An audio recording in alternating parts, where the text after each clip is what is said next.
It's a young Paul Bunyan in this bitch. I got babes. Swear to God, it's some real tits. Real shit. Whole squad gotta feel this. Swear to God, this light work. Back and forth through the night for the fight work. I'm that shit, you are gonna need a diaper. When it come to get pussy, I'm a lifer. When you thought I couldn't get nicer, your boy step in the ring like Tiger. And you wonder how good my mood is. Walk around the hood, all I get is deuces. Bitch, me, you ain't know the food is. Getting 8 shades all through the movies. Yeah, motherfucker, I'm gooder. Would you like some popcorn along with that butter? I would like a sister along with that mother. What's up? Walk around like what's up? Everybody in the bar know I got a buzzer. Looking at me like what up, brother? Looking back like brother, shut up. What's up? Walk around like what's up? Everybody in the bar know I'm trying to cut up. You ain't trying to put up, shut up. Fuck up. Swear to God I'm an animal. Killer on the down low. Swear to God I'm the baddest out. Alright, go ahead, get your cameras out. What the fuck is up with that bitch over there? Me mugging. I think I should stand up and go see if it needs something. See these biggest motherfuckers right beside of me. Known them their whole lives, they would never lie to me. This is the beginning of a dynasty. You should be thinking of my ways you could be kind to me. Swear that your whole crew is boo-boo. Looking like some dudes that I could easily chew through. The greatest single cause of atheism in the world today is Christians.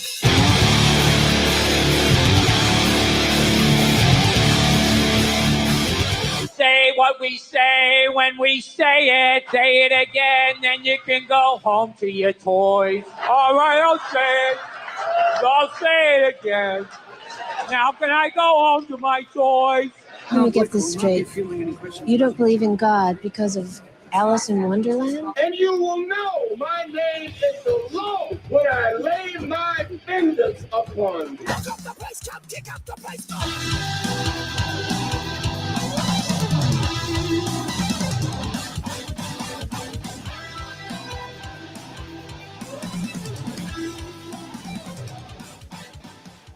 Irreverent. The End Radio Network. My name is DJ Zouain. This is the no, this is not. This is not the hijack. Why the hell do I say that? I keep fucking it up. My name's DJ Zouain. This is Irreverent. Irreverent is the show that you're listening to right now on the End.fm. Thank you for listening. Hi. I am DJ Zouain. It's good to see you. Wow, that's all right. Well, before I introduce my guest, he's the co-host now at this point. As long as he doesn't leave, I don't know. We'll talk to him in a minute. The show is brought to you by the End.fm. It is brought to you by Bud Docs. Oh man, it's definitely brought to you by nope, that's not what I meant to do. Hold on. Man, we are running a tight ship. It's brought to you by buddocs.org. Go to buddocs. Go actually to the End.fm and scroll down like you're seeing in the screen right now. You scroll down and you click on the Bud Docs banner at the bottom of the page. You set up your appointment and it will make it so that you can get your cannabis card and you can actually be a proud member of the cannabis community as I am and as my co-host is. You could go there and look, the stuff at the dispensaries, as a lifelong cannabis user, almost lifelong, I guess, I don't know, a long time cannabis user, let's call it.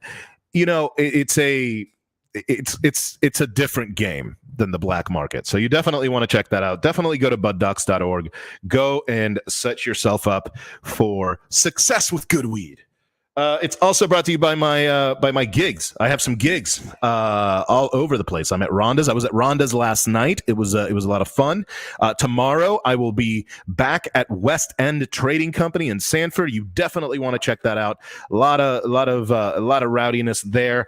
And I also do Tuffy's every second Thursday. I do Spanglish at Tuffy's, where I mix Latin music with top 40 and hip hop and all kinds of stuff. So check me out at Rhonda's every first, third, and fourth Thursday.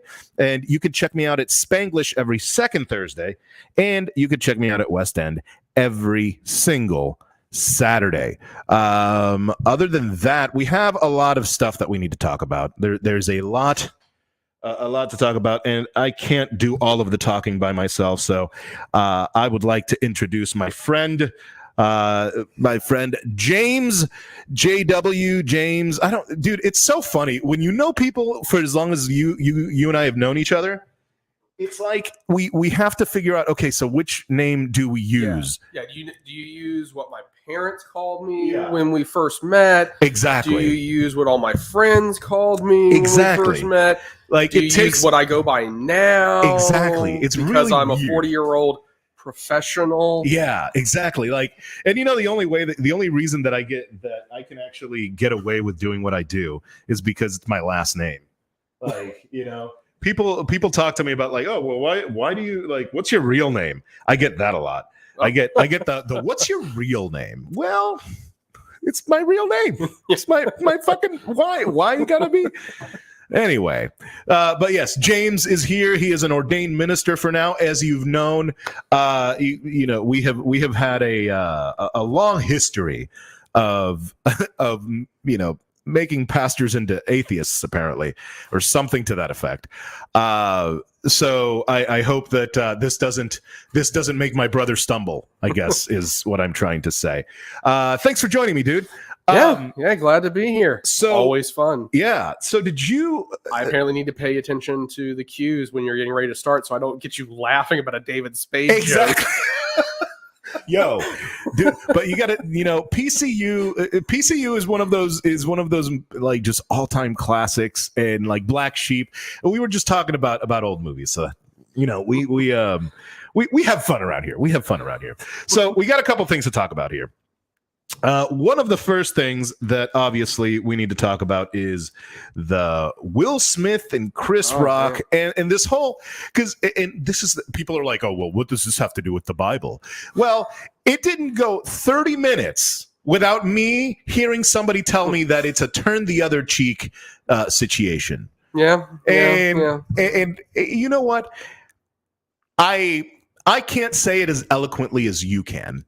Can you give us? I know, we're in trouble. I know that you're the eloquent one. We're in trouble. I am fully aware. So, let's just get into this one real quick because what is turn the other cheek is something that is overused and misused in my opinion. Well, it's not the only thing. There's a lot. We hear turn the other cheek, judge not. Yeah. Like we hear these kinds of like cliche Christianity. Oh yeah. And the thing that's really like troublesome is that it gets thrown back at Christians by non-Christians or by secular commentators. Yes. Like as if it's like, oh, that's our kryptonite. Yeah. It's like I don't know what to do when you quote 3 words of the Bible out of context. Exactly. Can I buy a vowel, please, or at least a thought? Yeah. I definitely think this is one of those passages. I mean, what people are familiar with is if anyone slaps you on the right cheek, turn to him the other. Also, yes, that's what everybody's familiar. Yes, with. And from that, we can absolutely say, sure, radical pacifism, run with it, brother. Yeah, it's like not my bag. Yeah, it's like. If that's where you want to go, and there have been some Christian thinkers who have said, radical pacifism, like in the face of somebody causing you physical harm for no reason whatsoever, and you just take it. And so there have been those kinds of interpretations, but I think the thing that we have to realize for any passage, like what's its context?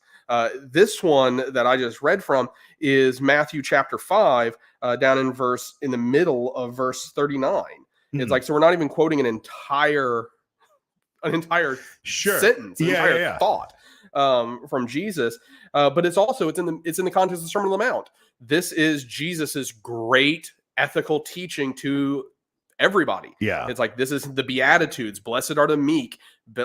Blessed are those who mourn, for they will be comforted. I mean, we have all of these things, and then all of these instructions or clarifications in most cases of like what the law meant. And here, if we actually read it in context, that's exactly what Jesus is doing. He's saying, like, this is what you remember from the law. Let me help you out here and help you understand what was meant. Yeah, and it's kind of like it's a translator. Yeah. And so this is about retaliation. And so we get it right. We understand that, like, this is about retaliation. Like, if someone hits you, you don't hit them back. It's like, okay, but but But there's a but there. yeah, you have heard that it was said, this is going back up to verse 38, you have heard that it was said, an eye for an eye and a tooth for a tooth. But I say to you, do not resist the one who is evil, but if anyone slaps you on the right cheek, turn to him the other also. And if anyone would sue you and take your tunic, let him have your cloak as well. And if anyone forces you to go 1 mile, go with him 2 miles. Give to the one who Or the begs from you, proclaimers, 500 miles. and do not refuse the one who would borrow from you. Like, so this is a bigger thought that's happening here about how do we relate to those who might be trying to take advantage of us. Yeah. And what do we do when we have been harmed in some way? What do we do in response to that harm? Sure. And so, yeah, this case with Will Smith, I think, is really interesting because both he perceived that his wife had suffered some harm, and by extension, he had. Sure. And then he inflicted some harm, some real harm on Chris Rock. Okay, look, let's be real here. Inflicted some real harm is a bit of an overstatement. Well, all right? again, what was it? Chris Rock's face felt a lot more normal before the slap and maybe a minute or so after the slap. I would object on the a lot. The word a lot is a bit much. I think that yeah, so that's my only objection. But I think we see this. We see Will Smith perceives that his wife's been insulted. Yeah. By extension, he feels insulted. Yeah. And so he's going to go and retaliate. Yeah. And here's the problem. He was insulted verbally, and then he retaliates physically. And verbally. Yes. That's Keep exactly my wife's name out your fucking mouth. Yeah.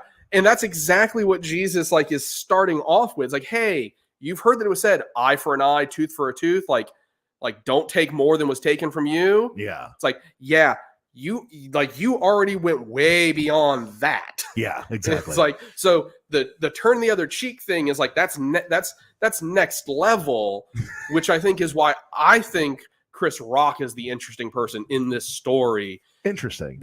Because he stood there, he took that slap, whatever, what was it, level of force it was, and however it was a disrespectful slap. He took it, and he kept his cool and his composure in that moment. He stumbled a little bit at the end. Yeah. I mean, as anybody would. Yes. I'm not giving him shit for it. Yeah, and again, he's trying to keep his composure in the context that he's in, and having now been taken, maybe not off script. Sure, I'll leave the conspiracy theorizing to somebody else. That's okay. You know what? Let's talk about that. Let's talk about that for a minute, because I think that there's number one. Let's just be clear. Personally, I wouldn't have done that. Insult somebody's wife or slap them. Either, I guess. Okay, but the reality is that it was a lousy joke. It wasn't even a good joke. Yeah, and that's actually, I think, the thing here is he took a slap for a crappy joke. Yeah, it wasn't even a good joke. And I guess at the end of the day, if you make a crappy joke, making a crappy joke is depending on how crappy it is. The girl has alopecia. Is that what it's called? I think so. Alopecia. And, so she is definitely self-conscious about it. Yeah. It's out of line. I don't know that Chris Rock knew about that. And Chris Rock is, he was the director of a documentary called Good Hair. Yeah, yeah. Which is actually a really good documentary. Taught me a lot. Yeah, I haven't watched it, but I heard about it. And I'm going to watch. You know what? Maybe it is a conspiracy theory. Holy shit. Now I'm back on the conspiracy. Now I'm putting my tinfoil hat on. That's what's happening. But at the end of the day, the level of insecurity, this is one of the things that I've noticed. And maybe it's because of how I view relationships and, types of relationships that I participate in. The level of insecurity about the dudes talking about Will and Jada's open marriage. Yeah. That is mind blowing to me. So he can, I guess Jada and Will are open to anything but jokes. So no. Well, I think this is a situation where, as we look at some of this, there's definitely some complexity in the Smith household. Absolutely. And there's definitely some difficulty there because both of them got emotional in that like moment. In that moment later, because Will kind of smirked about it. Yeah, like I said, there's something going on, and that's a complex relationship, and that's something they need to sort out because Sure. it's their relationship. Yeah. And I think there's a missed opportunity here for us to kind of understand comedy, though, because this is something I was thinking about as and the idea that this Chris Rock took a slap over a bad joke. Yeah, it's like, because I would actually argue that good comedy transgresses. Like good comedy, like should make you uncomfortable, should maybe offend you. Yes. But that's just good comedy. Great comedy transforms because great comedy takes that transgression and tries to push you past that feeling of uncomfortableness to something that's actually important. And that's where I think maybe, like, because I know Ricky Gervais made the joke, like the frat boys all over social media did, about the open marriage being the thing that should be made fun of. And I think hearing that coming from all the frat boys, nobody's surprised about, because they don't understand relationships well either. So their commentary is not helpful. Ricky Gervais, I think, has a more nuanced opinion. That's maybe that where I'd be interested to hear his set about this because I'm wondering where he would try to push. Or if he would try to push to see, is there some commentary that he wants to make about relationships that he thinks is important, that he thinks he could make through a joke that's much more transgressive, and that would maybe merit a slap from the person being transgressed. From the person, well, it's not like it's not like this is a. Well, number one, I don't think it was a joke worthy of getting up and slapping him. It was a bad joke. It should have flopped. It should have just. And the thing is that the crowd at first was turning on him, so they giggled a little bit. And he was, "Come on, it was a good joke." No, it wasn't. It wasn't. It was just. It was not a funny joke. It's like, I hope you didn't write that, Chris. Like you're better than that. You're better than that joke. And you know what? That sounded like it might have been ad-libbed. That might have been an ad-lib. Maybe. But either way, the level of insecurity was hilarious. And then I thought to myself, how would I react as a DJ? And I would definitely play Smack My Bitch Up. That's what I would have played right after. And then it would have been, and as he walked away, I would have ended with Getting Jiggy with It. Like I would hope that Will would actually do the dance. That's what I would want. That's how I would handle it as a DJ, but that's just, and then I would never get hired for the Oscars ever again. Not that they're beating down my door right now, but what are you gonna do? You know what? Let's watch this because this is the first time that Will Smith has talked about it. Let me see. There we go. Let's listen to what Will Smith said. This is out of TikTok. Or is this Chris Rock or Will Smith? This is the Chris Rock thing that I swear to God, one of these days you're gonna get headphones. But this is Chris Rock talking about the event for the first time in his first appearance since the Oscars. How was your weekend? I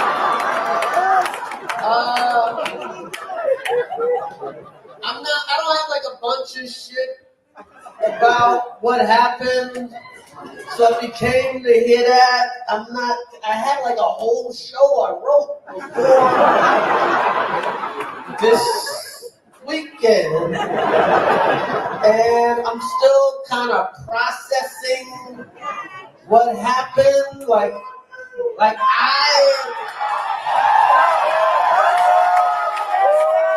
so at some point I'm talking about that shit.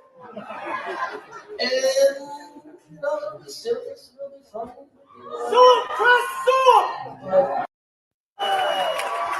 How was your weekend?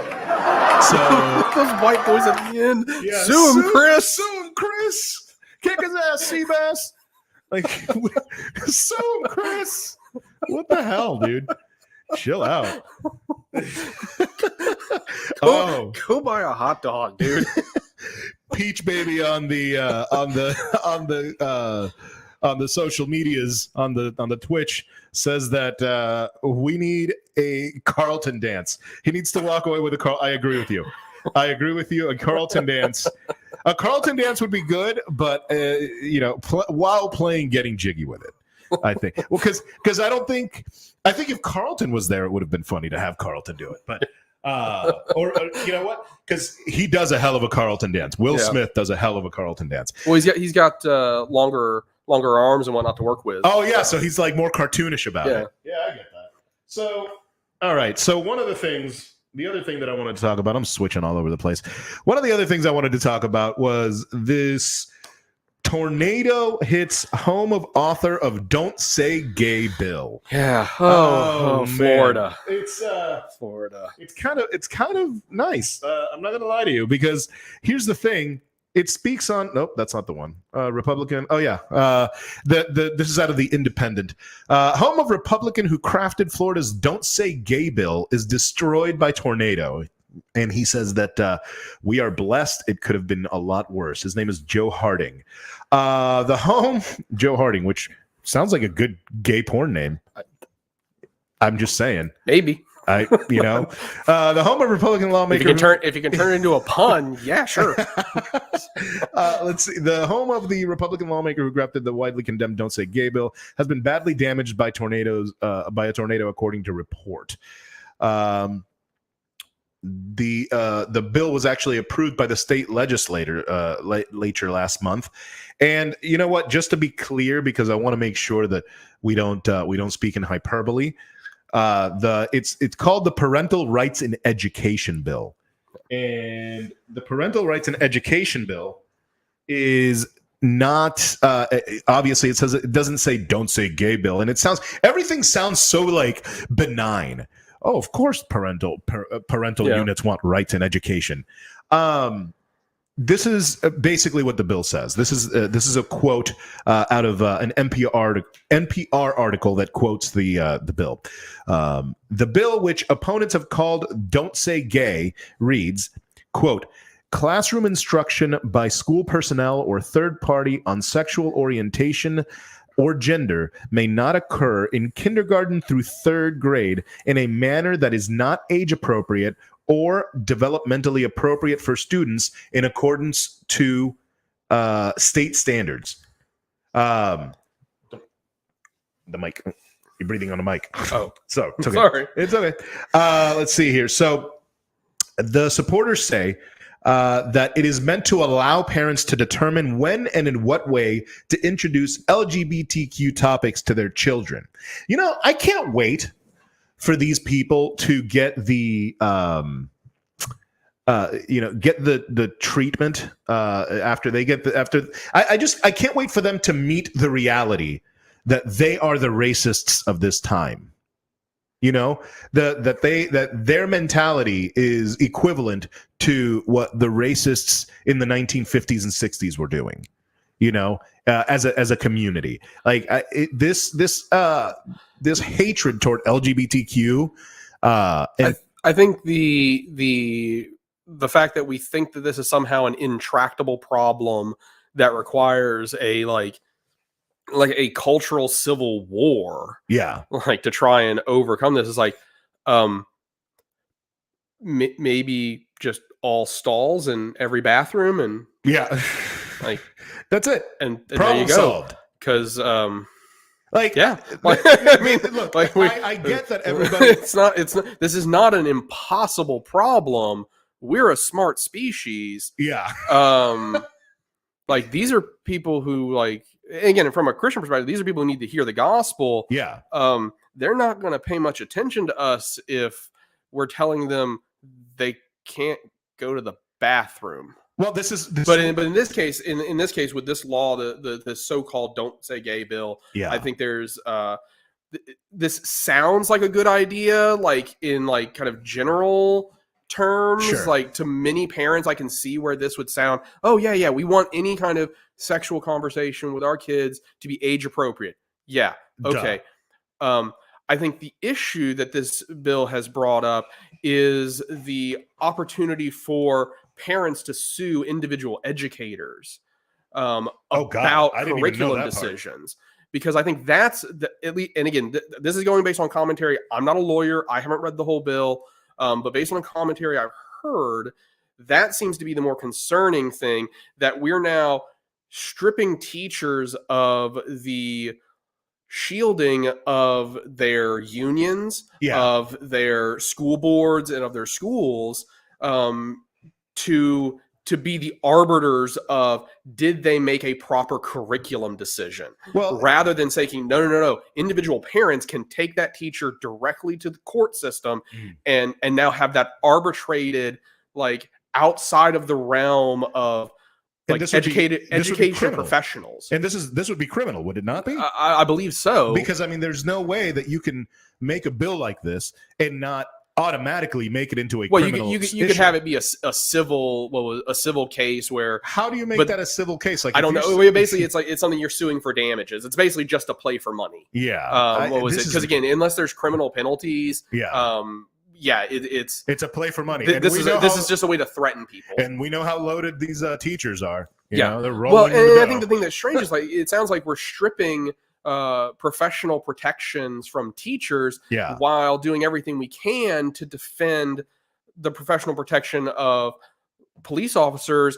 when they kill people. Yeah. And it's like it's like, this is an area where if somebody's died, the stakes are really high. Yep. We might want to not shield folks all the time. Yep. That's it. Was it when they've killed somebody? Yeah, and I love how we might want to change the default operation when somebody is dead versus when somebody, I don't know, says transsexual or transgender or slips up and uses an antiquated term like transvestite or something like that. And it's like, or RuPaul shows up and gives a talk and has everybody angry because, like, RuPaul's the perfect center, like, of everything that's right and wrong. I don't know. It's you know what? It's back to what we were talking about in the last couple episodes, where it's another thing that contributes to making the tent smaller. And that's what these people do. That's what all of these people are doing. And evangelical Christianity has become a game almost of how small can we make this fucking tent. I think there are definitely some folks who are playing that kind of seeming golf game where they're trying to see, it's like, can I really convince myself that I'm the only Christian in the world? Yeah, exactly. It's like, is that a game that anybody should be playing? Are you maybe neglecting more important matters?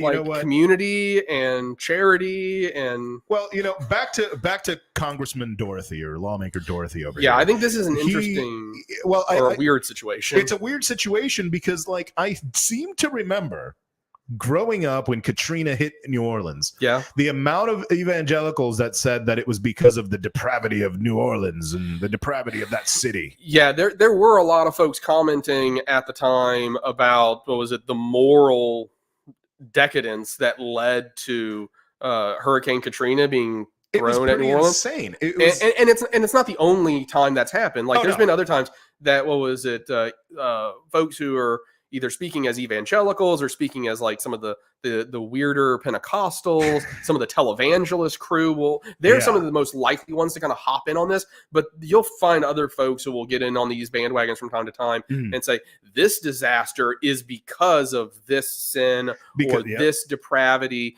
And I just want to remind believers, if you're going to engage in the game of prophecy, real prophets call their shots. Real prophets are like professional pool players. Yeah. They're going to call the shot. Babe Ruth? Because real prophets are really talking to God. And so they have a reliable source of information about what's going to happen, which then means they can tell you before it happens, not afterwards. Exactly. So there was a story about that we were talking about purity culture. I want to get to the purity culture because I think that we've I think it's been proven time and time again that disasters don't happen because God's pissed at you. Yeah, just like good things don't happen to only people who God is pleased with. Exactly. Like, I'm sure horrible people have had good days. Yeah. I mean, yeah. like, isn't that what all white collar crime is really about? Ding, ding, ding, ding, ding. Bad people having good days and then getting caught. Exactly. So, there was a story about Citigroup paying for travel expenses for abortions from Texas because it's a great story because it talks about purity culture. I mean, basically, it ties into purity culture, and that's something that we kind of wanted to talk about. It being April Fool's Day, and purity culture being one of the biggest jokes outside of creationism, but I want to call Citigroup right now opposite Hobby Lobby. They're opposite Hobby Lobby. I guess Mirror Universe Hobby Lobby. Is it bad that I feel like I want to do business with them now, even though they're a giant evil corporation? Yeah. Well, and I think this is going to be something that like large companies that operate across multiple states, like there's going to be more and more of them. They're going to make decisions like this because like they're not like they don't have a moral compass that's pointing them, to make a certain decision. So they're going to say, hey, we want to do what's best for all of our employees based on what they think is right. Yeah. Because the company is just a company. Yeah. And again, closely held companies like Hobby Lobby, they tend to be extensions of their owners, which is weird. It's very weird, but I understand it because I'm also a freelancer, so I have my own little like weird business extension of me. Yeah, and so I understand it can get strange. I think that my objection to that is the ability to impose your what your things are, your whatever your deal is, whatever your religion, your whatever if you're vegan, like I think whatever. What's going to be interesting with this is not just Citigroup, not just big employers like saying, hey, we're going to do this. I'm wondering, what are insurance companies going to do? Are they going to step in and say, hey, this is a benefit that like if you got a large insurer, Humana, United, any of these big regional or multi-region insurance companies, how are they going to like deal with this? It's like, okay, so maybe they cover the procedure, but this procedure is not something you can get in this state. So do that, like how good are they going to be about reciprocating across state lines and whatnot? It's going to make some like this patchwork that's going to come along with abortion or that's developing with relation to abortion is going to be really like weird. This is going to be weird to see how this plays out. So this is out of CNN. A number of U.S. passed laws that severely restrict access to abortions. Citigroup this week said it's providing its employees with travel benefits to facilitate access to abortion clinics. Quote, in response to changes in reproductive health care laws in certain states in the U.S., beginning in 2022, we provide travel benefits to facilitate access to adequate resources. Citi sent in a letter to shareholders Wednesday as part of its natural proxy statement. Citi's new policy covers employees' expenses when traveling to seek an abortion, including plane tickets and hotel. According to a person with knowledge on the matter, the company declined to comment beyond what it published in its proxy. Several states have now recently passed laws that make abortions illegal. Is Texas one of those states? I don't know if they've quite gotten there yet. They seem to be working towards it. Okay, here it is. It says Texas law passed in September 21 that says anyone in the United States can bring legal action against people who help pregnant women get abortions. The U.S. Supreme Court in September denied a request from a Texas abortion provider to freeze a controversial state abortion law that went into effect last September. So, this is the rat law. This was only in Texas. Oh yeah. Texas is coming at this in a weird sideways kind of like. It's like, we're going to let you sue people because we don't want to make this illegal, but we want to scare people. It's a weird play versus other places that are just saying, they're just going to make it illegal and say, come at me. Yeah. But Citigroup, It's like- I like I like what Citigroup has done is something I never thought I would say.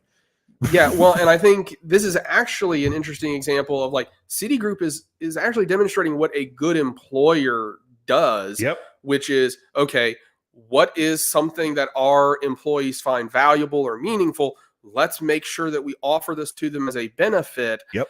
Because we care about our employees. If this was paid parental leave, Yeah. what was it? Everybody could agree this is a great benefit. That's a great, Now, that because is a great example because it's basically the opposite of parental right, leave. it is. And so but everybody would be on board and saying that's awesome. But yeah, the exact opposite. that's hilarious. There's a bunch of folks again. I think abortion is like something that should be I'm going to go with safe, legal, and rare. The classic. Yeah. What was it? Accepting position. My position is it's not my business. I don't have the plumbing to perform one, so it's not my business. And so there's a level of ignorance that I have to feign here, but I do have some inkling that like, hey, I would like there to be less abortions because that seemed better for everybody. I mean, but at the end of the day, we need to ask logically why. Yeah. I mean, like why is that? And you know what? At the end of the day, I don't think that you and I should be legislating abortions. I don't think, just like they shouldn't be legislating what I do with my penis. I don't want anybody legislating what I do with my penis, but certainly not a woman. She don't have a penis. You know, I look, and I know that we've been doing it to them for a while, but I'm not part of I don't make those rules. So I'm going to be really interested to see where the comments go. Yeah, me too. But my point is, it's not my problem, not my monkey, not my circus. All right, all right. Maybe that's a little harsh, but it's just not my thing. You know. Yeah. And again, I'm absolutely willing to defer and listen to expertise on this matter, which I don't have. Yeah. I just have what I believe about the nature of life and children and whatnot. And so that influences that. But then again, that's something that who's the children? What if they're not a children? Well, this is something that like going to the purity culture stuff. Yeah. It's like, this is something that I inherited. Now I inherited much more than I have right now. I've kind of reduced down to like, okay, this is the part that I don't know if I can let go of yet. Yeah. It's I get it. And it's like, maybe I can, but I don't know. It's a gree-gree. Have you ever watched I have no idea. Okay. Penn and Teller's bullshit? Yes, I have. I'm not familiar with I missed an episode. Okay. So in their recycling episode, they opened the show with talking about what a gree-gree is. And a gree-gree is an amulet that brings good luck. Mm-hmm. And in our lives, we all have gree-grees. And they were making the argument that recycling, specifically recycling plastic, is a gree-gree because it's not actually beneficial. It just makes people feel good. Mm-hmm. And so I think that in your case, the being still holding that thing about abortion, because it's life or death. When we were presented this shit, it's life or death. Yeah. I've like, I know it's not life or death anymore based on the science that I've been told by people that are smarter than me. I am not going to argue with them when life starts or whatever. So if it's not a life or death matter, then fine, it's not my problem now. Mm-hmm. Like, you know? Yeah. And again, and I'm working from that standpoint of like, trying to say, okay, there are implications that I can derive from Scripture. Yeah. What was it that lead me to think that all life is sacred, that life begins at conception, that there is a. But where does that say in the Bible that life begins? Well, at no, conception? it's something that is deduced from other passages. Okay. So we have the passage where David is praising God for how he was knit together in his mother's womb, and like this intentionality, that David is expressing that God had in how he made him before he was even born. And then we have references in Ephesians to or for those who are in Christ, having been in Christ before the foundation of the world. Sure. This notion that God knew who we were Calvinism. Intimately. Before we even existed. And so like that those things lead me to think life is important and meaningful.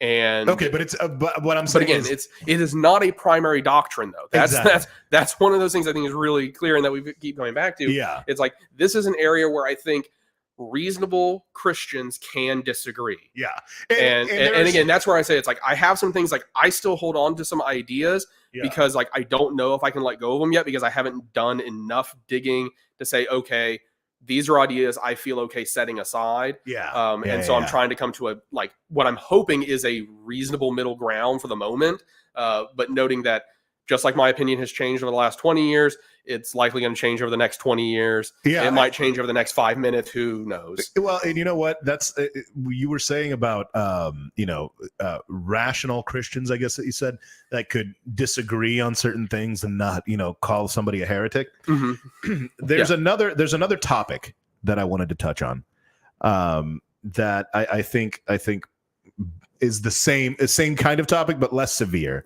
Is creation science. And which I think we need to distinguish from, because you made a comment earlier about creationism. Yes. And I think we want to be very clear that like creationism is different from creation science. Good. Thank you for making that distinction. What is the difference? So creation science is the idea that the problem with modern science is it's misreading the evidence. That it's looking at all of the world around us and it's misunderstanding what the fossils mean and what the layers of sediment and rock mean. And who started this? So it has its genesis in a bunch of different corners. It started in evangelical academia. Ken Ham is, of course, associated with it. God, that guy's such a weirdo. With his whole effort. Including the ARC experience and these sorts of things. Have you been to that thing? I have not. I do want to go because I really want to see. It's like, okay, like I just want to see what came out of this person's head and like what did they do? I've just seen stuff on YouTube and it's because I don't like I would say I believe in a literal Noah. I don't know what to make of the ARC account. I want to say, I'm just going to take it as it is because I don't have a better explanation. Sure. But then like creationism is creationism has many different expressions. So creation science is this notion that, the problem with modern science is it's misreading the evidence. And if it was reading the evidence correctly, it would be creationists. They would be creationists too. And they would also see it as 6,000-year-old Earth. And because they're a very literal creationist. So they're young Earth creationists. That's 6,000 years. And they're the ones who also want to like get intelligent design taught in schools and want creation science in the curriculum because they actually see the Bible as not just what we need to know about God in order to come to him and to know him rightly, but they also see it as a science textbook. And I think crazy. that's where like the Bible never claims to be a science textbook. No, like it was written for people that were mostly illiterate, and it's full of poetry, full of poetry. And poetry is not meant to be taken literally. So, well, not only that, but so when you have a book that's full of it, and not just the poetic books of it, but like the narrative portions contain poetic material. So the thing that I always go to when it comes to the Bible and poetry and all of that is that they didn't have the ability to teach people about two asexual amoeba turning into sexual amoeba, and they had no practical need to. They don't. I'm not sure we have any practical need to right now, for us to talk about that. Sure, but maybe there's a scientist somewhere that's a reasonable conversation for them to be having in their context. Yeah, well, the thing is that that is the reason why the Bible is so poetic. It's a lot of the reason why is because these fucking people didn't know what these things were. Well, it's trying to tell truth through stories. It's like it's trying to use things that are relatable and that are understandable in a way to convey some kind of timeless truth. Let me ask you this. Is there something... Which is why we don't understand like most of the agriculture references. It's like... well, and cubits. I don't know what the fuck a cubit is. Or an omer. Oh, yeah. No. Is that a basket? I don't know. Is that how it's woven? I'm not sure. Omer. That sounds like a person. I don't know. Anyway, it probably is also a person. Yeah, maybe somebody named Omer. Anyway, is there something in in the Bible that if it were to be proven beyond a shadow of a doubt that it's not true, is there something that would make you renounce the faith? Yeah. What's resurrection. That? Resurrection? If today Mhm. somebody found the bones of Jesus Christ, Okay. show it like and was able to say, like, what was it? Like, he was not raised from the dead. Yeah. And we're able to like say this because we have some other kind of testamentary connection. It's like, so it's not just the bones. Like, Sure. we have to be able to like verify what's happened here. Like the actual falsifiable claim is that's the falsifiable claim of Christianity is the resurrection of Jesus Christ. Yep. If Jesus Christ was not bodily raised from the dead, Mhm. then Paul has said our faith is worthless. Yeah. It's like we have no reason to hope if Jesus Christ has not been bodily raised from the dead, because that's the hope. Now, there are some like John Dominic Crossan and others who have tried to argue for like a spiritual resurrection. Yeah. And so they would try to maintain some kind of meaningfulness from the life of Jesus. But at that point, they're not really doing anything to differentiate how they're treating Jesus to how the Muslims regard Jesus as a good teacher, but not as the Son of God. Son of God, and definitely not as the resurrected Messiah. Yeah. Well, and so that's gonna be the thing. Like, what was it? Creationism, not the defeater for Christianity. Yeah. Like it's not like I am an old Earth creationist, but I'm very loose in terms. What is of an old Earth creationist? So I don't think the 6,000 year number ish is what we should be going. I don't know that we can accurately account for the age of the Earth. What was it? By looking at the genealogies of the Book of Genesis. Yeah, I don't think is that where they get it from? Yeah. Oh, okay. And so I don't think counting backwards through all those genealogies is enough to figure out how old the Earth is.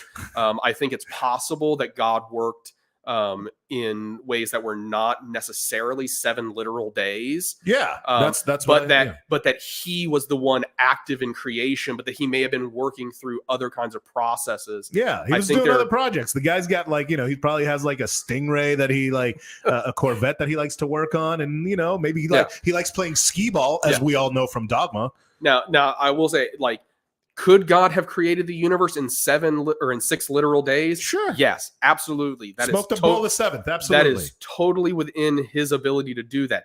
Did he do it? Yeah. I don't see any reason from the Bible or from the testimony of the church over the course of history that I have to believe in 7 literal days and a young earth. What was it? In order to be a Christian. Yeah. That is not an essential belief. The essential beliefs all revolve around who we say Jesus Christ is and what we say he accomplished. I think for me, and this goes back to what it means to be a Christian, it's a series that kind of like almost a series that we've been doing. And our last topic here is going to be about drug use in Christianity. But I think for me, if I found out that Jesus Christ wasn't literally resurrected from the dead, I would still hold the faith as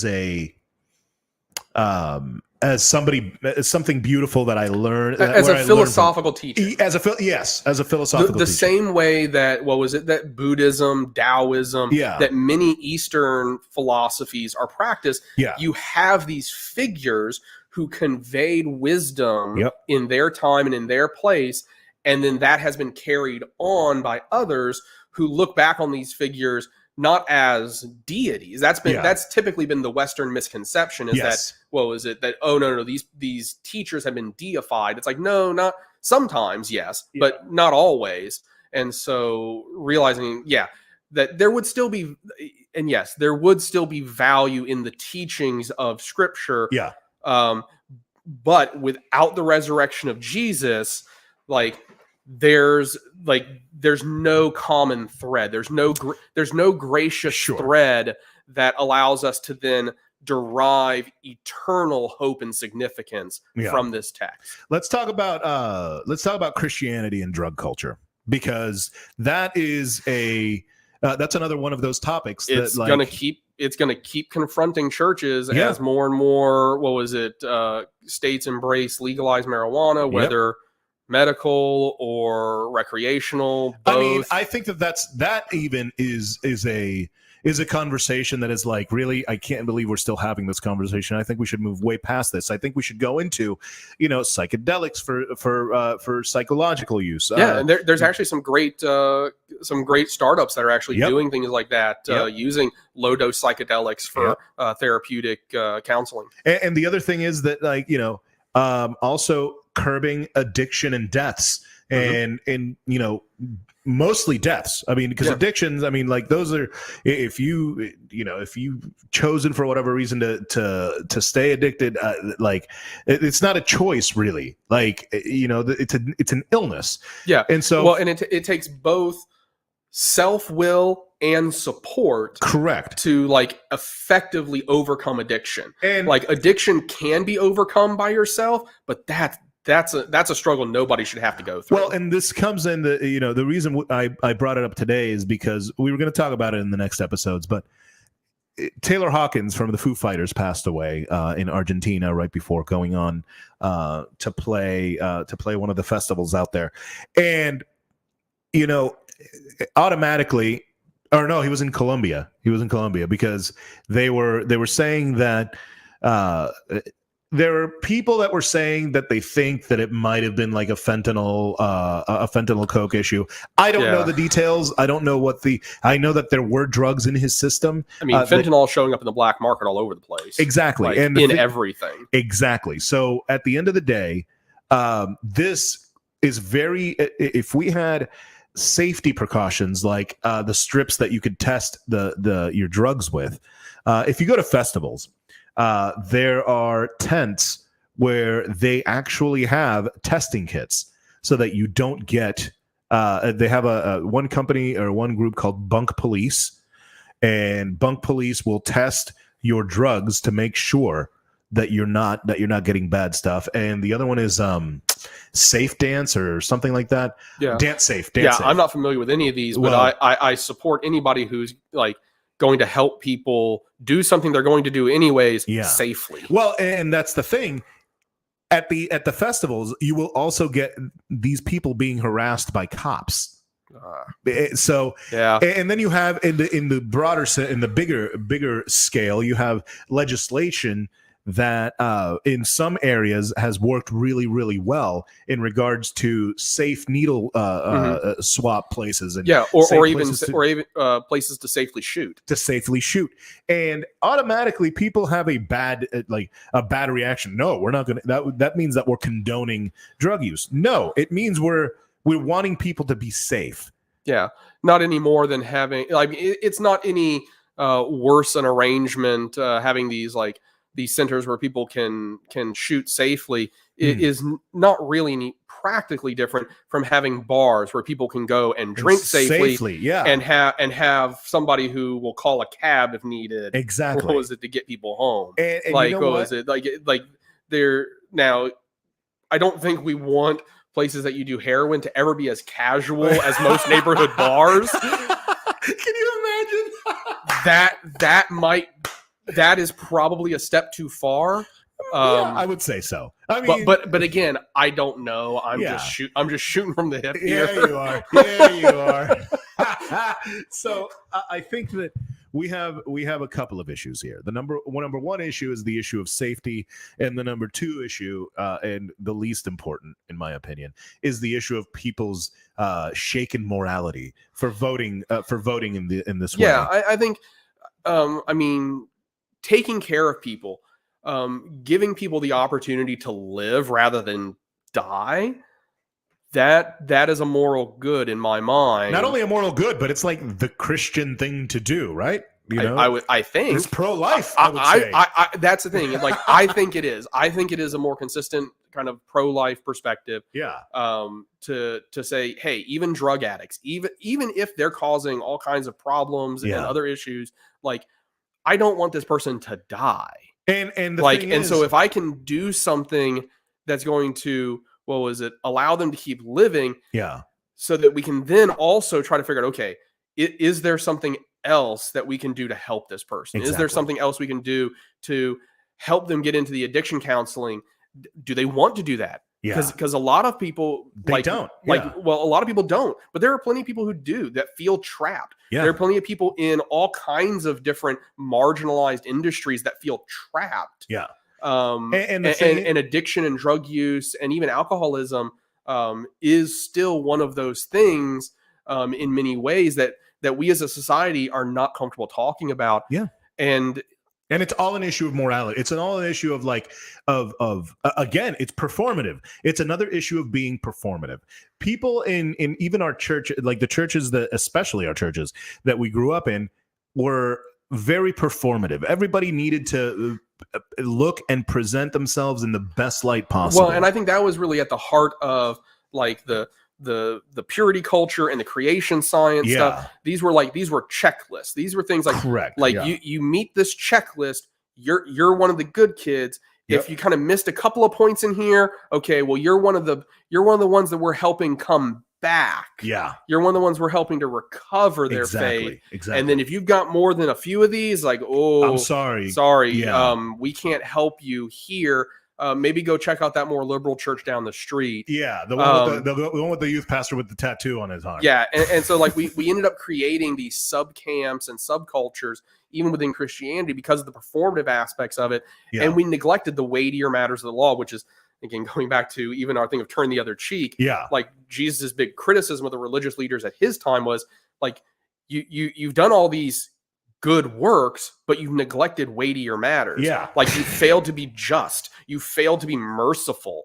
And that's really, I think, where we as Christians need to start and say, hey, maybe we don't need to fix this problem in one act. Yep.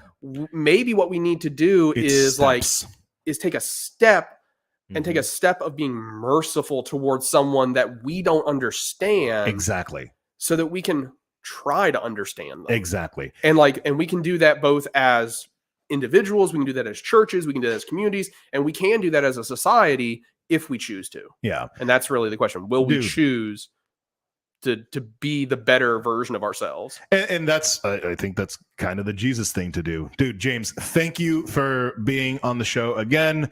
Next month, doing it again? All right, we're doing it again next month. Thanks for being here, bro. My name is DJ Zouain. You can find me anywhere on social media at DJ Zouain. You can find me at theend.fm. You can find me all over the place as long as you search DJ Zouain. Go to theend.fm and subscribe to The Hijack, to the Monday Music Mix, and to Irreverent, all right there on your favorite platform. And until then, I'll see you next in the next couple of weeks for some Hijack. And bye.